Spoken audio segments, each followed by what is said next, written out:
In September, we sat down with the head of the economic development for the area Chamber of Commerce, who shared about their 5-year plan for the future. But then came Helene.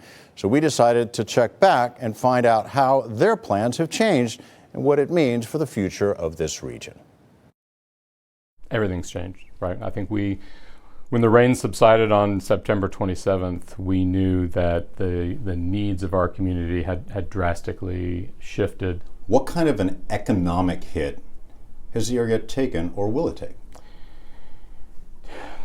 This will take months for us to really understand the economic impacts. We already know that some 70% of the 23,000 unemployment claims that exist today in North Carolina are because of this event. An event that's caused the Chamber to rethink where they were headed in an effort to meet the needs of people and businesses impacted right now. We are pivoting as a community to connect employment opportunities to those impacted residents and to speed the reopening of our businesses who may have employees, for example, on furlough right now. And that means from large employers to small employers whose staff haven't been able to get back to work. And so there's a ripple effect. Sure, and that's precisely probably one of the concerns that keeps me up at night. Well, tomorrow, part 2 of our conversation, how the Chamber is looking to learn from other communities that have been hit by disaster as they plan for the future. This morning, part 2 of our 3-part interview with Asheville's Chamber of Commerce Head of Development on the economic impact from Helene. After the storm, the folks at the local chamber realized they were going to need to act, and quickly, to help keep local businesses alive and thriving. To do so, they looked to other areas that had gone through natural disasters. We've really pivoted our entire economic development strategy to take into account those recovery practices. Think about the team that led recovery after Katrina down in the Delta, or communities in California that have rebounded from significant and devastating wildfires.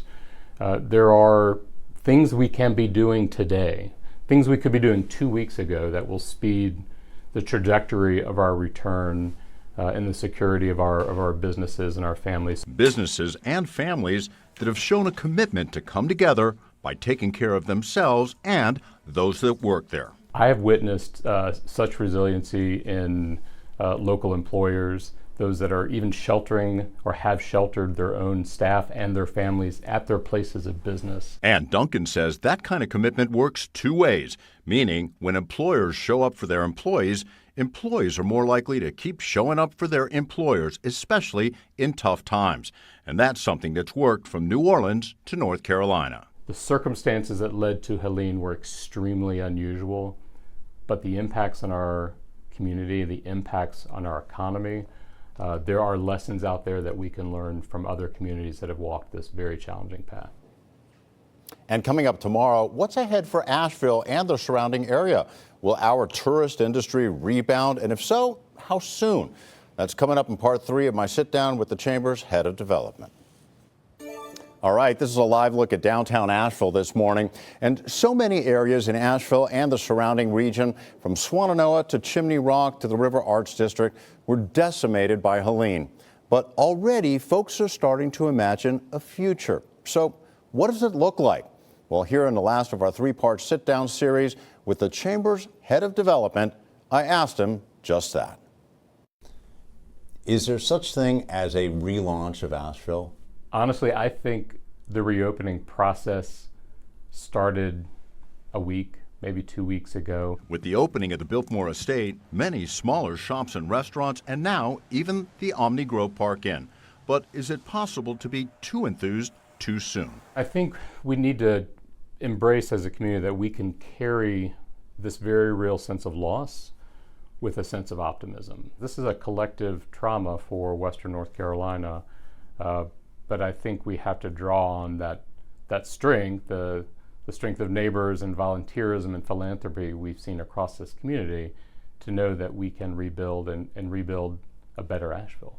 Is there a new vision for what business development here could be? A post-Helene vision?